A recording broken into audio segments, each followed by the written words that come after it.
ဘုန်းကြီးတို့စကိုင်းမှာဆရာတော်ကြီးတစ်ပါးအခိယဝါဒနာပါသူ့ရဲ့ရည်ရွယ်ချက်ကဘာတော့ဆိုသူအခိယထိုးလို့အောင်သွားလို့ရှိရင်အရိမတေယဖရာကိုဖူးချင်လို့ဒီဘဝရည်ရွယ်ချက်ကတော့အလွန်ကောင်းပဲနော်အဲ့ဒီ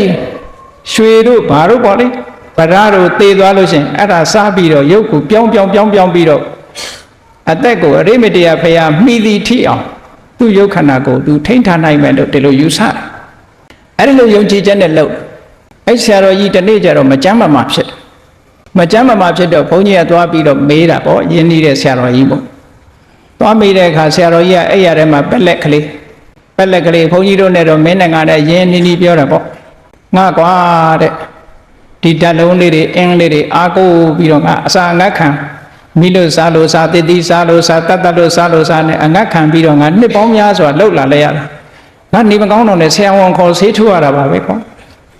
ဓာတ်လုံးရေစိမ်တော့မပြောက်ပါဘူး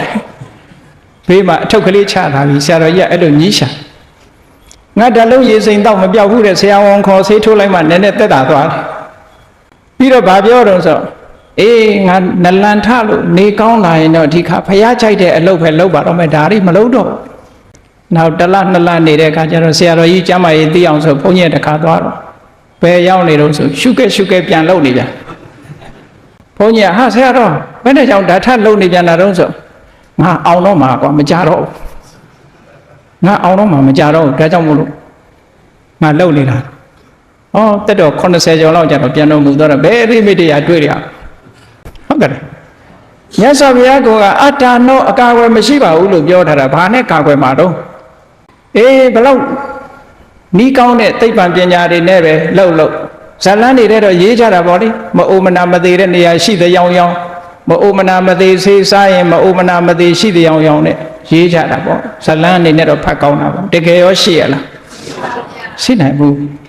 ဘယ်လို့မှမရှိနိုင်ဗမာပြည်မှာယုံကြည်ချက်တွေရှိတယ်နော်အလောင်းတော်ကတ္တဗဆိုတာအေးအသေးထွက်ပြောလို့ပြောအရှင်ထွက်လို့ပြောသေတာပါပဲဘာလို့သေတဲ့တွေရှင်ထွက်တွေပြောနေမလဲဟုတ်ကဲ့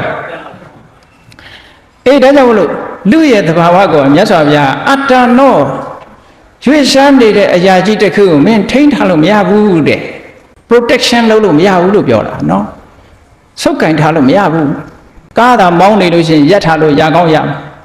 လူကအိပ်ရာပေါ်နေရင်လည်းသွားနေတာပဲလူကတော့အိပ်နေတာပေါ့ဒါပေမဲ့လို့ရုပ်တွေနာနေကသွားမနေဘူးလားသွားနေတာပဲမယုံအိပ်ရာပေါ်အိပ်နေပေါ့